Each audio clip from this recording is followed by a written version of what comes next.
Thank you very much for this invitation, and I am going to try to say something about this topic that you have in your program.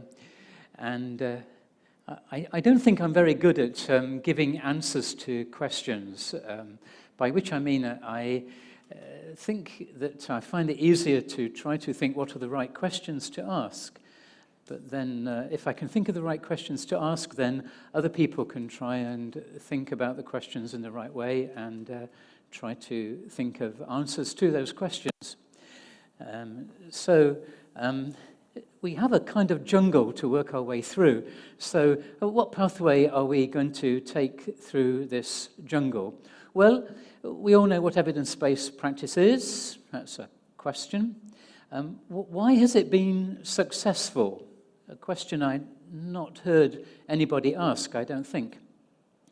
What are some of the main critical responses to evidence-based practice? And then the question which is at the core of this presentation, how far can we say that evidence-based practice is something which travels and can be generalized and transferred across time and place and culture? Can we think about evidence-based practice in the same way wherever we are at any time and place? And linked to that, of course, does it therefore transfer across professions and disciplines? What if some kind of translation work is involved? What does that translation involve? So that's the pathway we're going to try to take.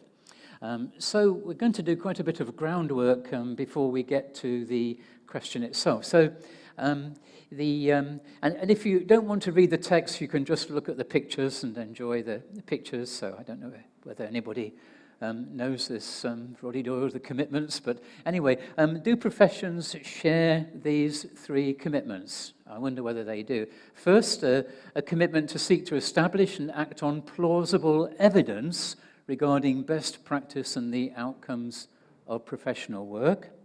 Secondly, to aim to achieve the best possible shared understanding about relevant personal and social problems, organizational responses, and the direct professional act of exchange. And thirdly, to seek to promote just forms and outcomes of professional work. Evidence, understanding, justice. It seems to me we can think of many professions in this kind of way. Well, we are mainly thinking about the first one, but not to the exclusion of the other two. So evidence and evidence-based practice.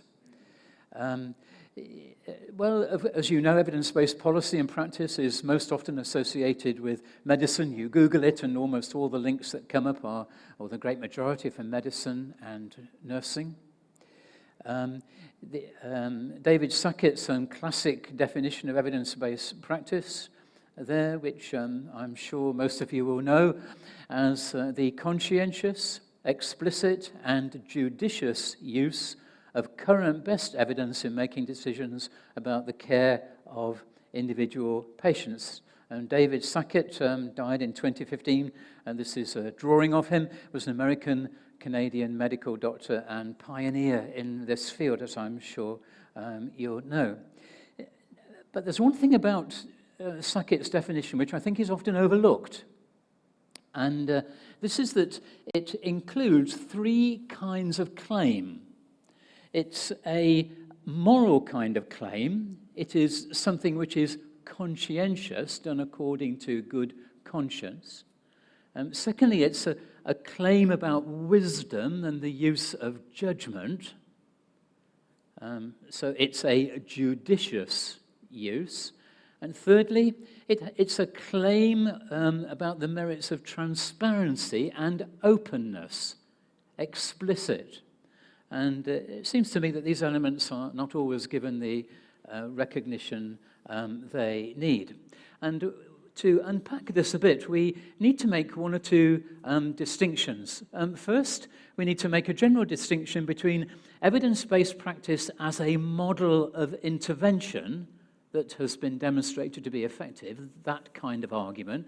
Secondly, evidence-based practice as a way of practicing and of using critical thinking. That's involved in those elements I mentioned a moment ago about being judicious and so on. And now, the first of these, evidence-based practice as a model of intervention, has itself sometimes been divided helpfully into two, to make a distinction between basing practice-based decisions on empirical evidence as to the intervention strategies that are likely to produce the desired outcomes, and then evaluating the implementation of these interventions to ensure that they are being implemented as intended, i.e. not just as a once and for all decision. And the second characteristic, using critical thinking, well, focuses, as I've said, more on this element of professional judgment. Well, metaphors we live by. I don't know if anybody recognise that. That's the title of an old, interesting sociology book, Metaphors We Live By. Well, the image there is trying to illustrate something about this metaphor, because think about this phrase, evidence-based practice. It's the metaphor, I think, of a building. That's how people are thinking. So the foundation, or the base, is evidence. In this understanding, the base is something which is firm, it's solid, it's reliable. It's something on which you can safely erect a superstructure. And then also the shape, the dimensions, the potential for what you can build, of course, depend on the nature of the foundation and the dimensions and so on of the foundation. Now, it seems to me that that kind of metaphor is involved here. And then, of course, there's another very important element in evidence-based practice, that it's evidence about what works. It's about the outcomes of intervention, as two writers in the social work field, Sheldon and MacDonald, say. It places knowledge about cause and effect as the most important question, and the process of intervention is important for how it connects to eventual outcomes. And then, well, we've seen this, I think, already, this idea of a hierarchy of evidence. So advocates who lay emphasis on evidence-based practice as a model of intervention, that first part of that distinction, typically refer to a hierarchy of evidence. You're quite familiar with it, I'm sure. So the thinking goes rather like this, that outcomes are what really matter in professional work. There's all sorts of other things which are interesting, the process and so on, but the key thing that matters, outcomes. And outcomes are more likely to be identifiable the higher we go up this series of levels in this pyramid. So even though case-based approaches are useful for certain purposes, they're not the most valuable for the important professional purpose of outcomes. Well, I want just to illustrate some of this by looking at social work definitions of evidence-based practice, but you'll be able to see it in your own fields. And I'm going to draw here on Geraldine MacDonald, who I alluded to a moment ago, Sheldon and MacDonald. Geraldine MacDonald is one of the clearer thinkers about evidence-based practice in the social work field, at least. She said, it denotes an approach to evidence, argument, and decision-making which is closely related to scientific reasoning. It involves, she said, assessing accurately the quality of evidence, recognizing and countering common fallacies of reason. That's why I put this image from an old book, which I remember being recommended in my psychology minor as an undergraduate, this book, Straight and Crooked Thinking. And then recognizing how affective and cognitive biases can adversely influence professional judgment, establishing a modus operandi which promotes accuracy or truth over winning the argument. And she brings these together when she says evidence-based practice represents an approach to decision-making which is transparent, accountable, and so on. I'm not going to read the rest of it. Now, an important point to make is that this way of thinking has corresponding assumptions about good social work practice, or I would say more generally, good professional practice. But there ought to be a corresponding way of working that goes with this understanding of what matters in thinking about professional work. I just want to give an example from how this might be applied to doing intervention work with offenders. And I'm quoting somebody, these are not my points. First, we should target the factors that have contributed to offending, hence the illustration on the left of the screen. We should adopt methods that have structure and require active involvement in problem solving. We should match the degree of intervention to the risk of offending. There's a very clear carryover from medical thinking there, isn't it? About dosage and so on. We should ensure we have program integrity. We should avoid drift and reversals of objectives, non-compliance, and so on. This is all by a man called Martin Davis in the UK. Note that in this we have what we can call a calculative approach in this. Approach that I personally think is present in all applications of evidence-based practice. Then just step back for a moment to think about evidence. Here we have an apparently historical argument about evidence-based practice. These people say, one of these authors, not far from this room, I don't think, they said in an article 5 years ago, the first shift in social work from a morally based to an authority based practice paradigm was finalized by the early 1930s. The second shift, which is an attempt to transition from an authority-based to an empirically-based paradigm, was initiated in the late 1960s and 1970s, but has not been completed. Well, it's a very interesting argument. But here's a similar kind of argument, the next two paragraphs from a kind of Wikipedia essay. I'll go through this quickly because it's making the same kind of point. But let me put that illustration up about Beware the Cancer Quack, US Public Health Service publication.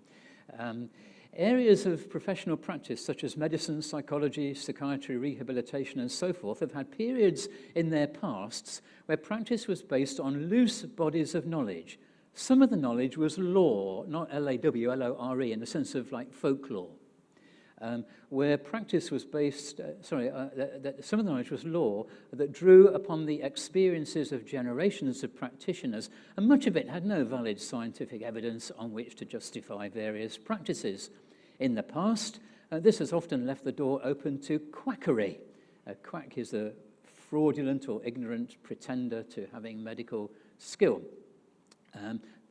Perpetrated by individuals who had no training at all in the domain, but who wished to convey the impression that they did for profit or other motives. As the scientific method became increasingly recognized as the means to promote sound and validation for such methods, the need for a way to exclude quack practitioners became clear, not only as a way of preserving the integrity of the field, but also protecting the public from the dangers of their cures. Well, that's a kind of way of thinking there. Now, hopefully it will be clear that this is an example of what we need to call an Enlightenment view of history. The Enlightenment was a period around late 17th into the 18th century, with its faith in the power of scientific progress. This painting, all the symbolism of the light and so on, that is what this is representing, the faith in science. And in that quotation I gave you, the first one, the key terms are the movement from morally based to authority based to empirically based. That is seen to be the line of progress in the way we think about the world and the way we should all be going. And so for those authors I quoted, it represents evidence-based practice, an unbiased way of learning about the world to which we all should aspire, although they say it has not yet been completed. You often find that kind of reservation expressed in this literature. Incidentally, this is very close to how the 19th century figure Auguste Comte, the Frenchman who coined the word sociology, that's very close to how he viewed the progress of knowledge as part of his plea for his version of positivism, this same kind of movement.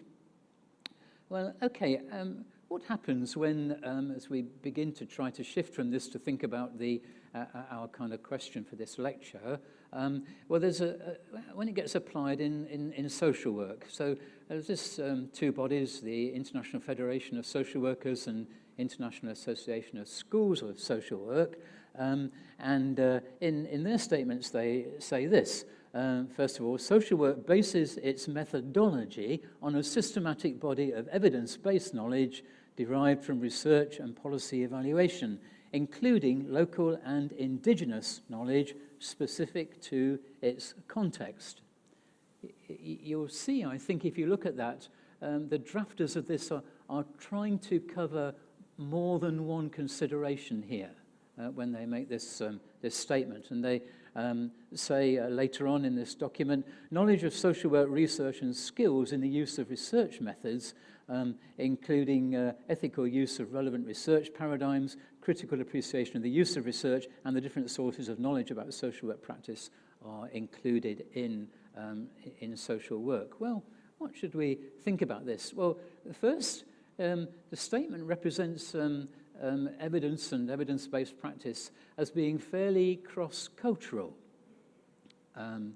For example, knowledge is said, it's said to include local and indigenous knowledge, but it's not making the claim that knowledge is relative to any particular country or so on, or community.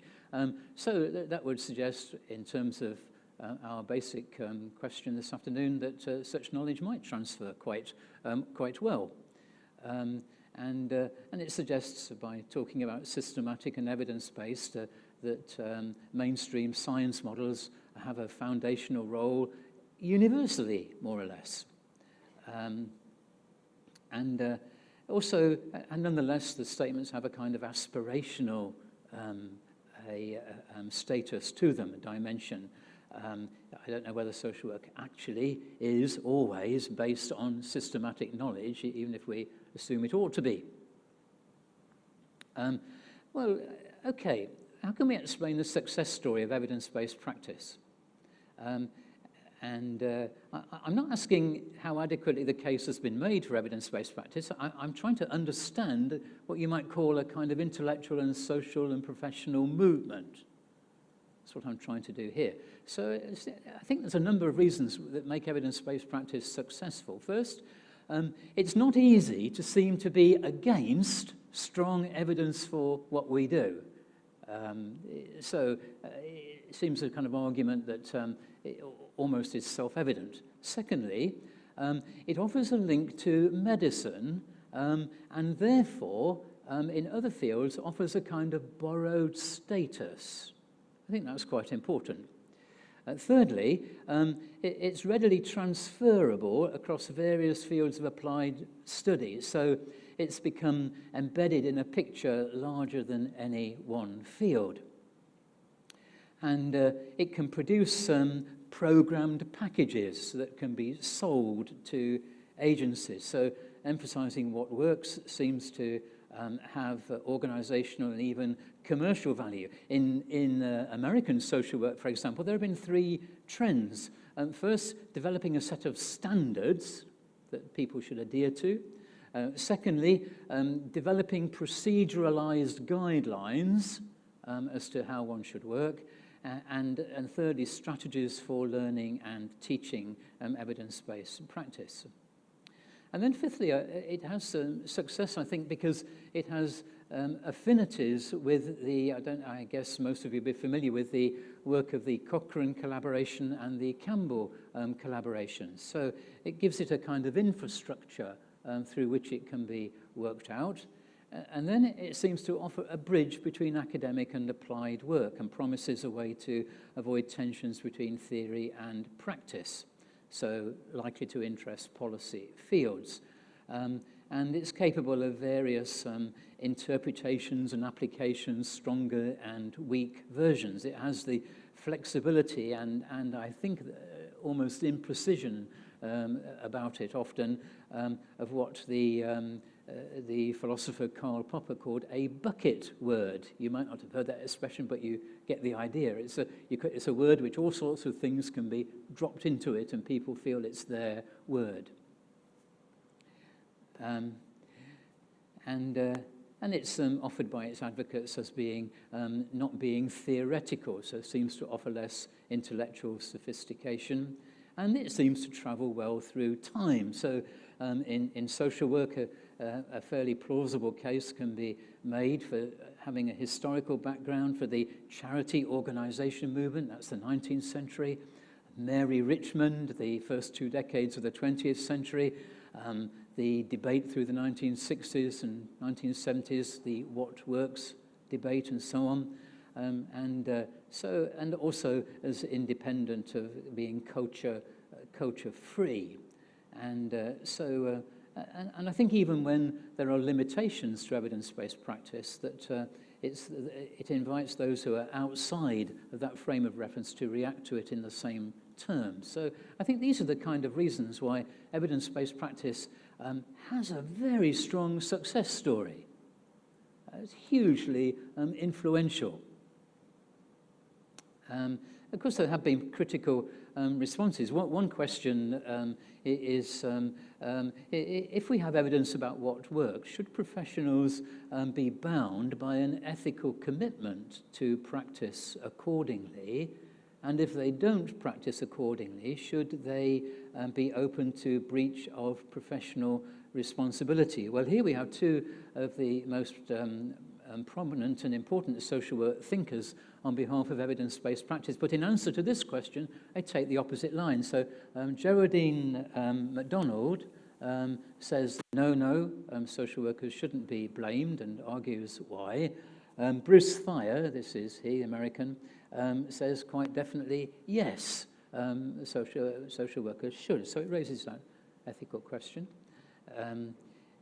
But there are other concerns, and I'm going to skip through these because I want to get on to the next section. It's a rather skeptical question asking, does it work? And practitioners often don't, as somebody said, approach their work as skeptics. They have a kind of belief in what they do. And to the public, the central legitimacy to most professions is linked not to science, but to ideas about altruism and so on. And then as many people have argued, including this man, Martin Hammersley, who's an educational sociologist in the UK, knowing that a drug works in medicine is entirely different from knowing that a teaching or social work method works, for the latter will depend on a host of factors, not least those to do with style, personality, and beliefs of the teacher and the needs of the particular children. That's Hammersley's argument there. And then it's true that advocates of evidence-based practice are not unanimous about whether professional practice shows up positively as a result. And I give a couple of examples there, both from America, Ed Mullen and Stuart Kirk and Bill Reed, both acknowledge this. And so Geraldine MacDonald again, she is correct when she claims we frequently overestimate social work's beneficial effects and underestimate social work's capacity for adverse effects. In general, the more rigorous the research design, the less dramatic the former and the more transparent the latter. I'd like to endorse an elegant remark made by a friend and colleague of mine, Jonathan Evans. That's him. I think that's a photograph taken at the end of a rather long day, if you look closely at it. But he said, he told me I could quote this, but he was applying for a post, and I was a referee, and he sent me his application, and this is something he said in his application, that he appreciated that in the past he'd been part of an organisation or culture where reasoned heresy was preferred to unthinking orthodoxy. That's a nice way of putting it, I think. Okay, so where have we got to on our stepping stones through the jungle? Well, we've got so far with this and those first three questions, but I just want to look at some of these questions which begin to say, what are the implications for us? Well, first, is this social work and wider professional way of thinking about evidence, is it something that travels well across time? Well, it's a difficult one to answer in some ways, but I'm not asking have we always known about evidence-based practice. When did it come? Was it in a letter someone wrote in 1808, a man called Thomas Beddoes? You can, when you see this slide, follow that hypertext link for that argument. Or was it maybe not until 1990 or 1991 or 1992? You can follow that other link. I'm more interested in the underlying convictions and predispositions that drive being committed to being scientific. As someone has remarked, the demands that clinicians make the most of evidence, or even high-quality scientific evidence, in patient care is a demand that catches our attention only if it can be shown that they were not doing so already. So, well, what are our inheritances in social work? Well, our professional predecessors, and I'm quite sure this is not just true of social work, which is why I'm suggesting this, 100 years or so ago, held a far more optimistic view of science than we tend to do today. So Charles Locke, in Charity Organisation Society in London, he said, charity, his word for social work, is not spasmodic, casual, and emotional, but like science, it is an all-observing, all-comprising intelligence. It isn't antagonistic to science, it is science, the science of life in operation, knowledge doing its perfect work.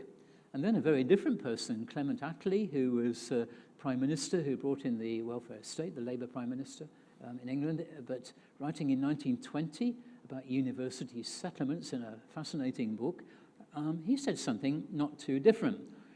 Research has been made into almost every phase of poverty, and many of its causes have been elucidated. Science has been rescued through the work of the practical social worker, the experimenter, and the investigator, such that science in this field has become the hopeful science, and social work the legacy of the prophets. I can't help reading it in that kind of way because it's such a grand kind of claim, isn't it, for science? But it's a view about science I don't think any of us would find ourselves saying. So ideas about confidence in science aren't the same through time. They vary, they kind of fluctuate. And I'm going to move over this bit, but because at that time not everybody held that position. Beatrice Webb, I'll go to the next slide. It was a remarkable woman, but she said, writing at that same time, that the religion of science has its dark side. It is bleak and dreary in sorrow and in ill health. To those whose lives are continual suffering, it has but one word to say: suicide. and so on. So she criticizes the religion of science, what she refers to as, in her time, two outstanding tenets, principles, idols of the mind. She and her husband, Sidney Webb, were among those who founded the London School of Economics. That's LSE, some time ago, London School of Economics, and there. And she talked about the belief in the scientific method at that time, and and added to this belief in science was the consciousness of a new motive, the transfer of the emotion of self-sacrifice, self-sacrificing service from God to man. And she talks about that in her own career. And then a kind of last example, well, this is, I'll just glance through this, just to illustrate this kind of confidence. Science, he said, an American writing 100 years ago to the year, science promises comfort and relief from loose thinking, looser talk, the wasting of great reservoirs of valuable energy. It smacks of challenge and a trial of strength. He goes on to say in what I think is like a secular version, in whether you know that chapter in the Bible where St. Paul talks about love, the chapter about love. It's like a secular version of this. He said science is broad, tolerant, earnest, imaginative, but poised and self-controlled. It's not impatient of contradiction and criticism given honestly and sincerely. It's fearless, truthful, teachable, able to withstand mob mind, sentimentality, sensationalism, and petty partisanship. Finally, the scientific spirit means generosity, fellowship, and hearty cooperation, untainted by jealousy. Well, not all people have had that kind of confidence. So here's a kind of conclusion. Evidence-based practice rests on confidence in science, but confidence in science rises and falls, and it will continue to rise and fall. It will rise and fall in any particular country, in any particular part of the world. And we shouldn't think that we have somehow reached a position where we can have a settled view of how important or not science is. It's going to fluctuate as it has in the last 100 years. So I think that's an important consideration to bear in mind. That's not an argument against evidence-based practice, but it's an argument for how we should think about this issue, about how well it sustains or travels or transfers across time. Well, is there common ground between disciplines? I'm going to leave that kind of question there. My images of different disciplines are not as good as John Carpenter's cartoons first thing this morning, but there's some images of different disciplines, nurses and teachers and social workers and doctors. But we might, if we have discussion of this, perhaps come to a conclusion that evidence-based practice varies in how central it is, both within a given profession and between professions. And so again, that's not an argument against evidence-based practice. It's just saying we shouldn't think it will work the same or have the same significance in this kind of universal way.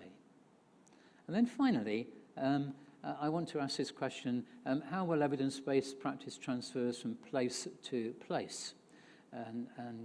So how important is cultural diversity in this respect? What about ideas about modernization?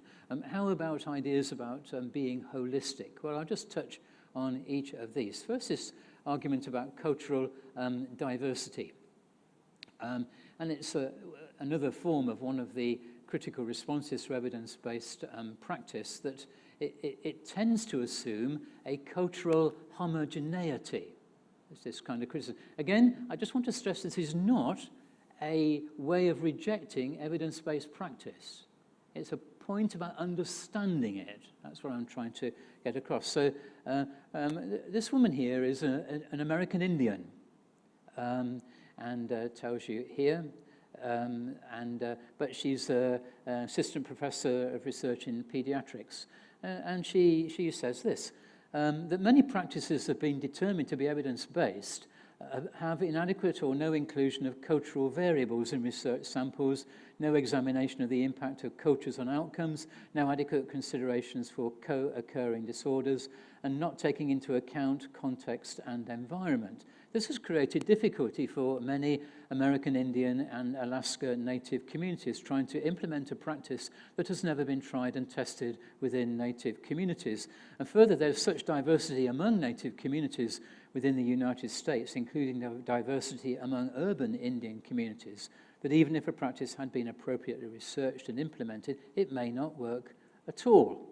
So again, this is making a case about complexity, context, generalization. There's a very interesting short piece in the Harvard Business Review, which I recommend you look at. And the more, just to say, the more that we think this is a big problem, the more likely we are to think it's, of course, difficult to solve. Some people in response to this have tried to have modified evidence-based practice. They talked about evidence-informed practice. Some have even turned it on its head and talked about practice-based evidence. I'm not sure how helpful this is, but it's an interesting way of thinking by suggesting that we can helpfully think of knowledge in some way based on practice. So it seems to me raise some of the same kind of questions in reverse here. And some very important advocates of evidence-based practice have also tried to go back to basics. So there you are, that's an upside-down way of thinking about evidence-based practice. That actually is a house. It's not just a kind of trick of photography. That's a house which was built to look upside down, and so on. So, well, the second thing, modernity.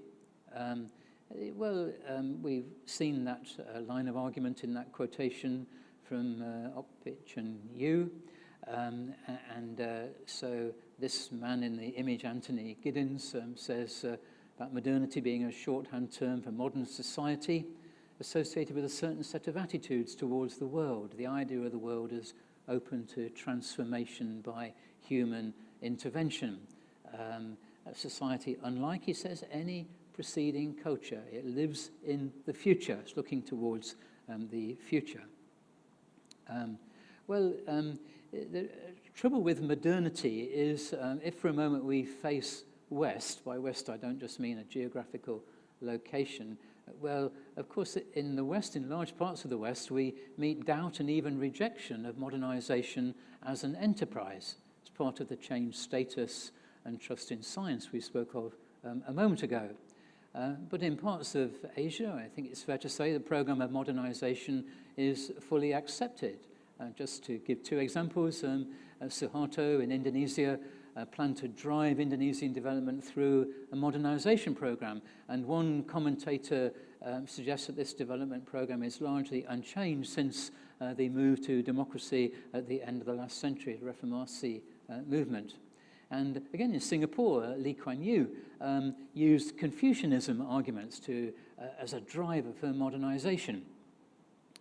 So you get this kind of, in the West, less trust in that agenda. Some parts of Asia, kind of greater trust. And then lastly, how about being holistic?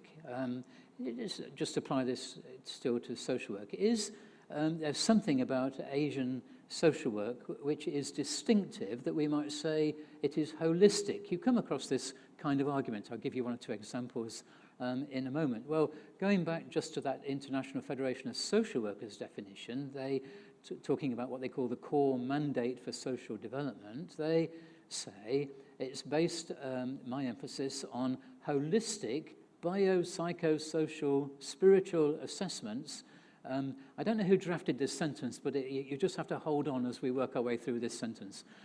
Holistic biopsychosocial spiritual assessments and interventions that transcend the micro-macro divide, incorporating multiple system levels and intersectorial and interprofessional collaboration aimed at sustainable development. You probably need to read that with a kind of cold flannel on your forehead 3 or 4 times when you first wake up in the morning. It will guarantee you wake up, but but you'll probably get the idea. But it's the idea about it being holistic, this claim. They seem to expand that, but they say the holistic focus of social work is universal. This is what they want to say. They're not saying it's Asian, they're saying it's universal. All social work is holistic, but priorities will vary from one country to another, depending on various historical, cultural, political, and socio-economic conditions. But they insist that the way, if we amplify and develop what evidence-based practice or something else means at a local level, it mustn't contradict the basic elements of what's going on here, the elements, or what they call the spirit. Well, okay, so this appears to be saying that all social work is holistic, and we shouldn't make any distinctions. That would encourage us to think, if so, also transferring that to evidence-based practice, that we can transfer that from America to Hong Kong to Indonesia to Greece to Ireland and so on. Well, here's, I just want to give you these quotations, because it seems to me that holistic is used in different ways. So here's a World Bank statement. They're talking about migration strategy in this part of the world. Migration strategy should consider all types of migration and lists them, and these different streams affect each other and should be evaluated holistically when considering how to use migration to fill shortages. Those of you know there's much debate in Japan at the moment about exactly this issue. And then a social worker in Singapore, a medical social worker, in a very interesting student thesis, said this. There's no hard and fast rule, she says, for approving cases. We make our assessment holistically. Medical social workers must understand the illnesses patients face, how it affects the family, and assess the kind of pain they're experiencing. And then a statement more from Europe. Holistic social work is striving to get the broadest possible understanding of the client's situation, what is creating the problems. And then finally by a professor, some of you will surely know here in Hong Kong, says social work students' exposure to humanistic approaches such as general education and vocational subjects is helpful to the holistic development of social work students. Well, it seems to me there are two sorts of ideas of holistic here. First, in a fairly non-controversial way, it means we should take everything into consideration and how it relates to each other.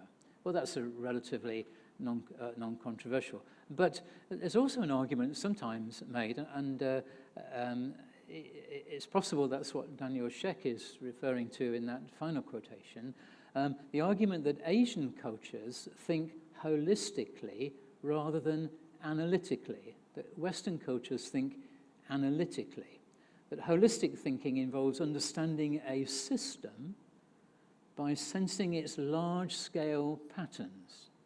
I take it some of you will be familiar with this. It's an argument from your part of the world. Analytic thinking, on the contrary, involves understanding a system by thinking about its parts and how that they combine together to produce larger-scale effects.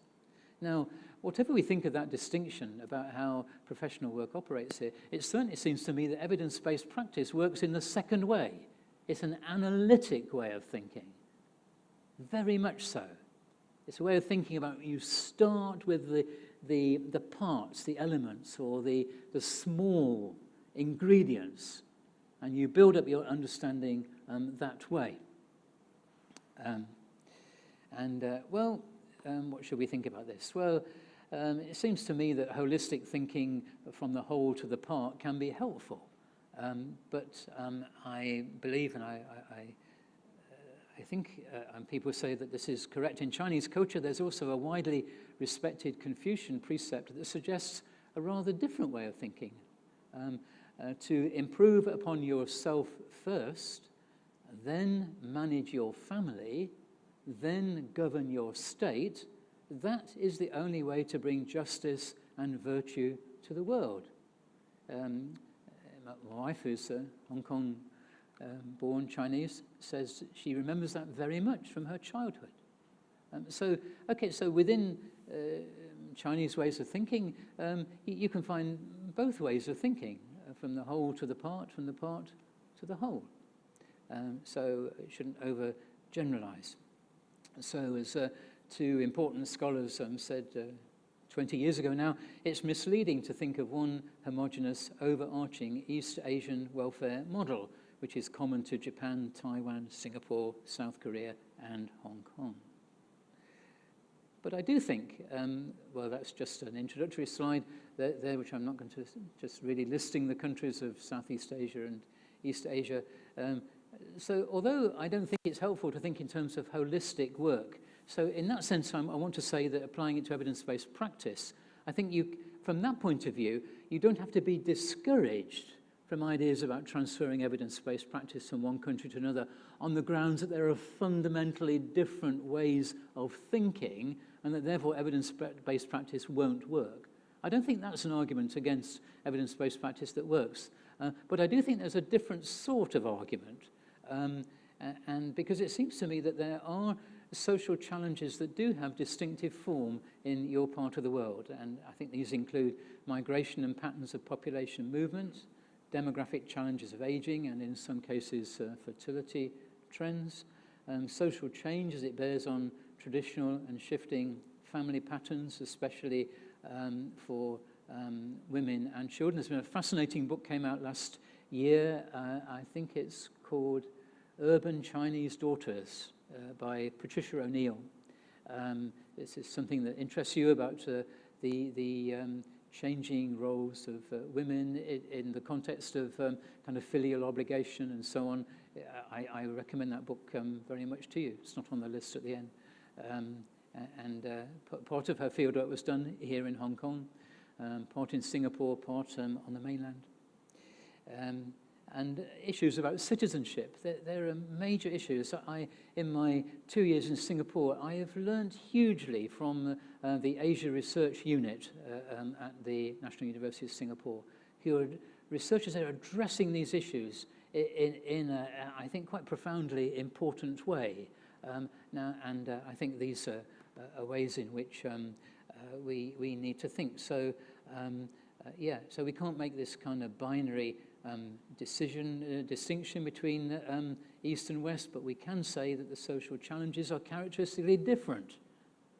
Therefore, I think we do have to think in different ways about how evidence-based practice might apply from one country to another on the grounds of this kind of argument. So our last conclusion is this, that cultural diversity and cross-national differences in social challenges pose a special challenge to how evidence-based practice transfers, and so on. So the idea that it in a straightforward way can be transferred from the global north to the global south.